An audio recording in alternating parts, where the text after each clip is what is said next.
বরিশাল বিভাগীয় Zia cricket tournament 2024-এর আজকের এই বরিশাল বিভাগের যে ভেন্যু পিরোজপুর জেলা স্টেডিয়ামে আমাদের আজকের এই ক্রিকেট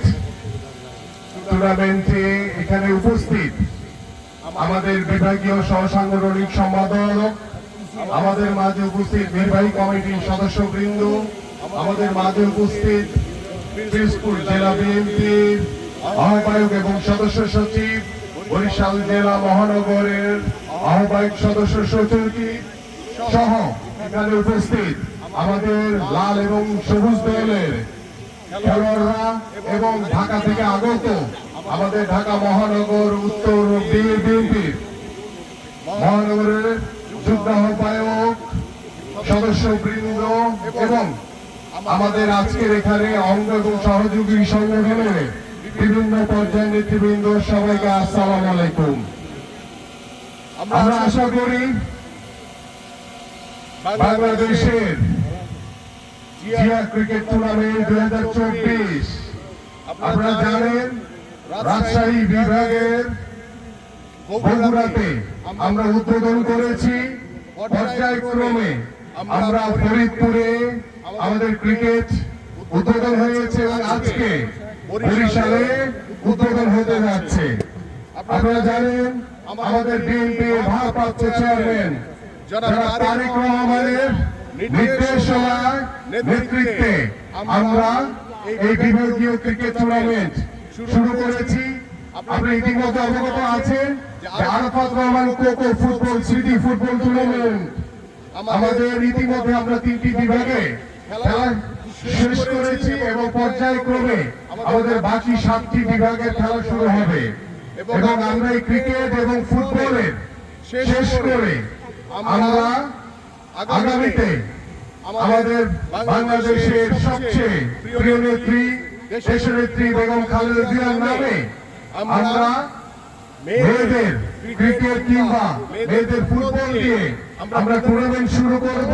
এবং আমাদের বিএনপির ভারপ্রাপ্ত চেয়ারম্যান জনাব তারেক রহমানের নির্দেশনায় আমরা সারা বছর আমাদের ফুটবল ক্রিকেট সহ বিভিন্ন যে খেলাধুলা রয়েছে সেগুলো আমরা সারা বছরই বিভিন্ন পর্যায়ে বিভাগীয় পর্যায়ে আমরা শুরু করেছি। এরপরে আমরা জেলা পর্যায়ে যাব, এরপরে আমরা উপজেলায় এবং ইউনিয়ন লেভেল পর্যন্ত যাব ইনশাআল্লাহ। আমরা কারণ গত 17 বছর এই স্বৈরাচার সরকার বাংলাদেশের ক্রীড়াঙ্গনকে দলীয়করণ করে রাজনীতিকরণ করে বাংলাদেশের ক্রীড়াঙ্গনকে ধ্বংস করে দিয়েছে এবং আমাদের যুব সমাজকে মাদকের দিকে ঠেলে দিয়ে যুব সমাজকে বিপথে ঠেলে দিয়েছে। সেই যুব সমাজকে মাঠে ফিরে আনার জন্য এবং বাংলাদেশের ক্রীড়াঙ্গনকে দলীয়করণ মুক্ত করার জন্য, রাজনীতিকরণ মুক্ত করার জন্য বাংলাদেশ জাতীয়তাবাদী দল বিএনপি সারা বছর বিভিন্ন খেলাধুলার মাধ্যমে আমরা চাই একটি মাদক মুক্ত বাংলাদেশ এবং ক্রীড়াঙ্গন হবে তার অন্যতম একটি মাধ্যম এবং ক্রীড়াঙ্গন এমন একটি জায়গা যেখানে একটি জাতিকে এক জায়গায় নিয়ে আসতে পারে। আমরা চাই বিএনপির ভারপ্রাপ্ত চেয়ারম্যান জনাব তারেক রহমানের নেতৃত্বে আমরা বাংলাদেশ যেভাবে স্বৈরাচার মুক্ত করেছি এবং ভবিষ্যতেও যাতে বাংলাদেশে আর কোন স্বৈরাচারের জন্ম না হয় আমরা চাই বিএনপির ভারপ্রাপ্ত চেয়ারম্যান জনাব তারেক রহমানের নেতৃত্বে আমরা একটি সুস্থ ধারার রাজনৈতিক পরিবেশ তৈরি করব, যে রাজনীতিতে কোনো প্রতিহিংসা থাকবে না। প্রিয় নেতৃবৃন্দ, আমি আন্তরিকভাবে ধন্যবাদ জ্ঞাপন করছি আজকে পিরোজপুর জেলার আহ্বায়ক এবং সদস্য সচিবকে এবং এখানকার যারা অঙ্গ এবং সহযোগী সংগঠন এবং ক্রিয়া সংগঠন যারা রয়েছে এবং আমি আন্তরিকভাবে ধন্যবাদ জানাচ্ছি আমাদের পিরোজপুর জেলার ডিসি এবং এসপি মহোদয়কে তাদের সার্বিক সহযোগিতায় আমরা আজকে পিরোজপুর জেলা স্টেডিয়ামে আমরা আজকে বরিশাল বিভাগীয় লাল দল এবং সবুজ দলের মধ্যকার আজকের এই ক্রিকেটের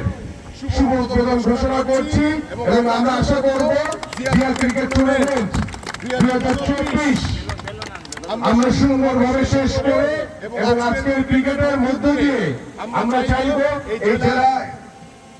স্টেডিয়ামে আর বিভিন্ন খেলাধুলার মাধ্যমে আমরা সারা বছর যুব সমাজকে এলাকাবাসীকে পিরোজপুর জেলার সকল মানুষকে নিয়ে যাতে আমরা একটি ক্রীড়াঙ্গনের পিরোজপুর জেলা উপহার দিতে পারি সে প্রত্যাশা আমি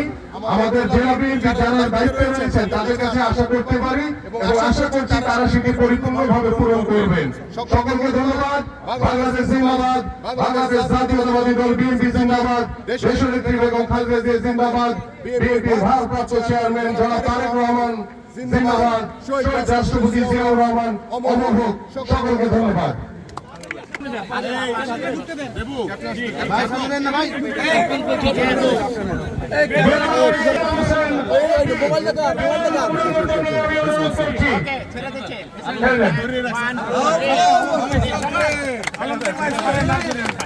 আমি সকলকে সারিবদ্ধভাবে দাঁড়ানোর জন্য অনুরোধ করছি। এখনই আমাদের